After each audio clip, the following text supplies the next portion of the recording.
Hi, it's Balint. Welcome back to the SAP Weekly Brief. A note before we start. Since episode 24, the deep analysis of the Sapphire keynote, I have published 2 episodes with Saskia and with Armin. Episode 26 with Armin Kaltenmeyer was particularly meaningful given his unique vantage point as someone who mentored Christian Klein and Thomas Sarasik early in their careers. But we have not had a topical analysis episode since the Sapphire summary itself, and a lot has happened. So today is a comprehensive reality check on the post-Sapphire weeks.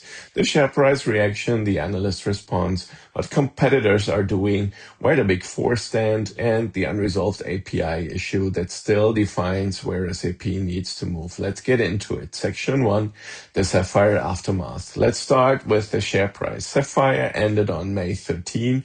The immediate reaction was disappointing. The stock closed near its 52-week low at 142 euros, down nearly 30% year to date. 3 weeks later, the picture has shifted. SAP has clawed back above 150 euros. BlackRock crossed the 3% voting rights threshold on May 29th, a clear institutional vote of confidence. By June 4th, the stock moved up another 4% on renewed AI momentum. The analyst community has tilted decisively bullish. Goldman Sachs, Barclays, BMO, Capital, Jefferies, UBS, and TD Cowen all reiterated buy ratings after spending time at Sapphire. Jefferies captured its best. Sapphire was a logical evolution, the same point I made in episode 24. SAP did not pivot. It confirmed the direction it has been on for 5 years. The honest read comes from DC Bank. AI is first an adoption topic, not yet a revenue driver. SAP is winning the architectural argument. Revenue translation comes in 2027. This is independent commentary, not investment advice. The strategic signal is clearer than 3 weeks ago. Section 2, how the innovations are being carried into the market. The most interesting story since Sapphire is how SAP has structured the post-event execution. This is where strategy moves from keynote to reality. The general availability schedule is now clear. The SAP AI Agent Hub, which manages both SAP's own agents and third-party solutions, is targeted for Q3 2026. SAP Business Data Cloud Connect for Microsoft Fabric, enabling bi-directional data sharing with Microsoft Fabric, arrives in the second half of 2026. Joule Work moves through early adopter care now, with desktop in Q3 and broader general availability in the second half of 2026. The customer reference machine has accelerated. JP Morgan publicly confirmed its general ledger migration to SAP at Sapphire. RWE demonstrated autonomous asset management, reducing unplanned downtime across offshore wind turbines. Bayer, Novartis, Takeda, Ericsson, H&M, and KPMG anchored the productivity credibility on stage. The reference depth is real. This is not slideware anymore. The Microsoft Azure tie-up is bigger than headlines suggested. More than 60% of new RISE with SAP deployments in the first half of 2026 are running on Microsoft Azure. Azure has now become the largest production environment for the RISE migration program. This is significant. It tells you who is winning the cloud platform battle for SAP workloads in the early phase. The N8N partnership expansion deserves a moment. SAP's strategic investment doubled N8N valuation to $5.2 billion. N8N brings 1,400 enterprise customers and a developer community of 1.7 million users into the SAP orbit. This is exactly the kind of bottom-up developer momentum that SAP has historically struggled to build organically. And the Anthropic Claude embedding deserves explicit attention. Claude is now the primary reasoning engine inside SAP's AI portfolio. Forrester captured the strategic implications precisely.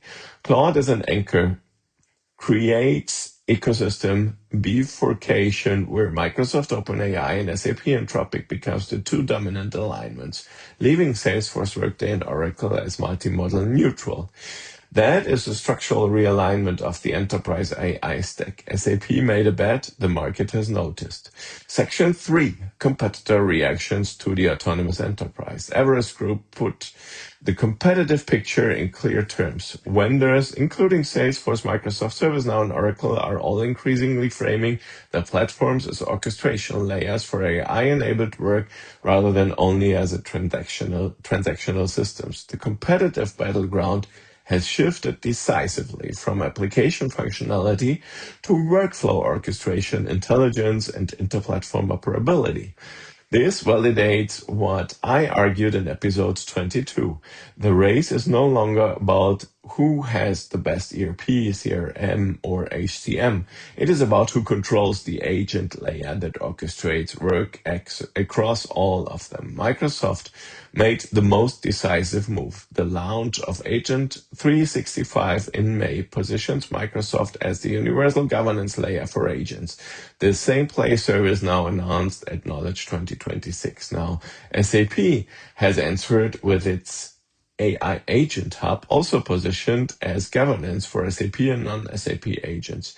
3 of the largest enterprise software vendors in the world are now competing for the same control point.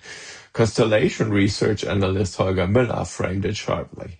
Every enterprise software vendor with a suite and user interface, ServiceNow, Salesforce, Microsoft, and Workday, to name a few, is hoping to do the same thing.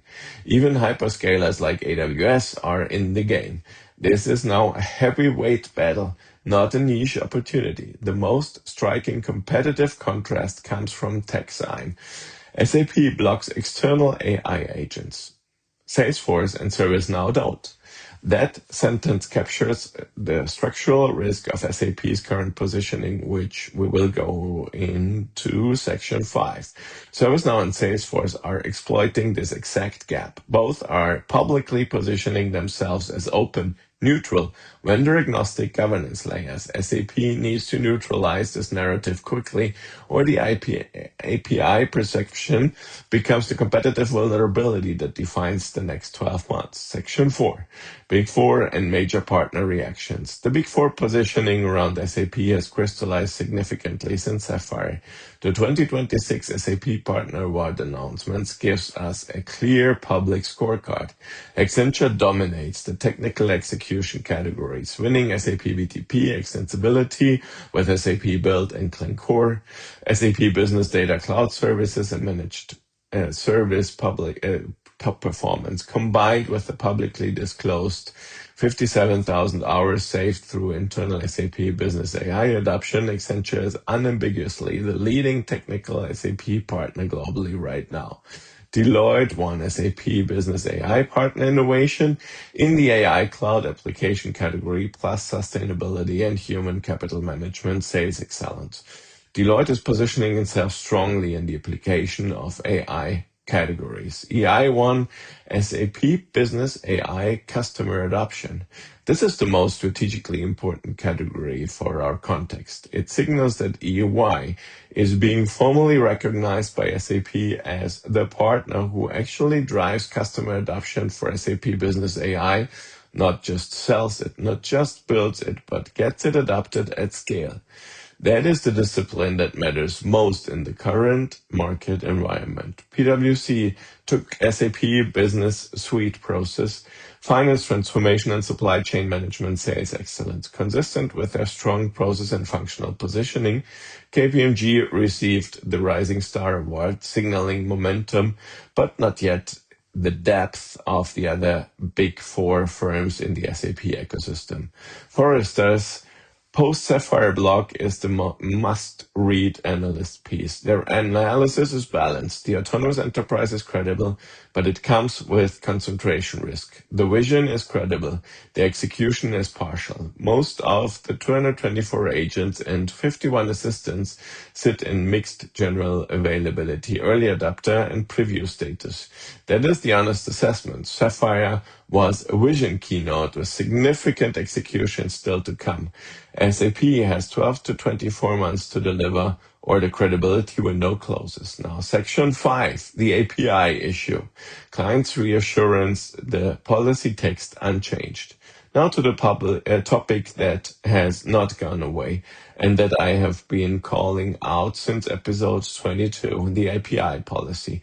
The good news first, SAP did not update the API policy FAQ during Sapphire Week, but did update, based on input from user group leadership, DSAG and ASUG.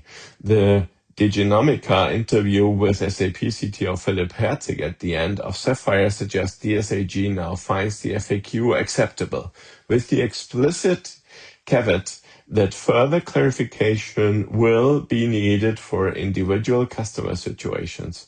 Christian Klein has repeated the verbal commitment publicly multiple times. His framing, there is a big difference between accessing the data, which we have no plans to monetize at all, versus accessing the IP and domain know-how sitting in the ERP. Customers' data is customers' data, and accessing the data SAP will not charge. That is the right message, but there is the unresolved problem, and it is critical. The policy text itself has not changed. The FAQ is not a legally binding document. Gartner explicitly flagged this. In the event of any inconsistency between the FAQ and the policy prevails. Will the CEO reassurance do not have legal weight? Customers are being asked to trust SAP, and trust at this scale is a contractual question, not a press conference question. DSAG made their position public on May 4th. The German-speaking user group representing a substantial portion of Europe's manufacturing base is calling for transition time, transparent, fair use models, and concrete technical support for migration to SAP-supported interfaces. DSAG Chairman Jens Hungershausen put it simply. The question is which interfaces are used in the partner solutions. Board member Michael Bloch called the undefined contractual status of the SAP Business Accelerator Hub unacceptable. The practical implication is significant. BMW Group, a publicly confirmed S4HANA customer, is actively exploring generative AI across manufacturing and supply chain. Any AI workflow that requires SAP for live production, order status, or supplier intelligence may fall within the policy prohibition, particularly where API patterns sit outside the official SAP hub. The BMW technology leadership team must now assess whether their piloted tools remain compliant. Rebuilding these systems on SAP-approved AI pathways involves significant costs and timeline. And here is the deeper structural issue. The SAP DSAG Investment Survey 2026 showed that only 3% of SAP customers use Joule in production. Meanwhile, 77% of AI active SAP enterprises use Microsoft Copilot. Tech Science analysis is sharp. SAP has now cut off the direct path to the AI tools that 97% of the customers already use. That does not look like a strategy to win customers over to Joule. It looks like a strategy to keep them from going elsewhere. This is a credibility problem for the entire autonomous enterprise narrative. What SAP still needs to move? My 3 critical points. Let me close with the 3 things SAP leadership must do in the next 90 days. I have said this since episode 22, and Sapphire did not resolve it. First, make the FAQ contractually binding. The verbal reassurance are insufficient. Klein has said the right words multiple times. Those words need to live in the master service agreement language that customers actually sign. Without contractual safeguards, every customer with a plan B will keep building that plan B. Second, publish a grandfathering commitment for customers who build AI agents on documented SAP APIs before April 2026. This is a question of integrity. Customers acted in good faith. They invested real engineering effort. They followed standards. They cannot bear the costs of public policy shift after the fact. SAP must explicitly and publicly grandfather these integrations. Anything less damages trust beyond the API question itself. Third, separate performance protection from competitive protection. Throttling for stability is legitimate. Restricting third-party AI agents from making autonomous orchestration decisions is competitive protection masquerading as technical protection. These two motivations need to be separated explicitly in the policy text. Customers can accept throttling, they cannot accept architectural exclusion. If SAP delivers these three things in the next 90 days, the IPI issue closes, the autonomous enterprise narrative consolidates, the share price recovers, accelerates. If SAP does not, ServiceNow, Salesforce, Microsoft, and every hyperscaler will continue to exploit the gap, and the recovery will hit a credibility ceiling. Closing remarks. SAP did exactly what it needed to do at Sapphire architecturally, technologically, and strategically. The market is starting to recognize that. The analyst community is now decisively bullish. The Big Four positioning has crystallized. The customer reference base is real and growing. But the API policy remains the single unresolved strategic vulnerability. It is the topic I would put first on client's desk Monday morning. Episode 27 closes. The next episodes are already in production. Subscribe on Spotify and YouTube. The community we're building deserves the conversation. Thank you for your time. Stay focused and see you next week.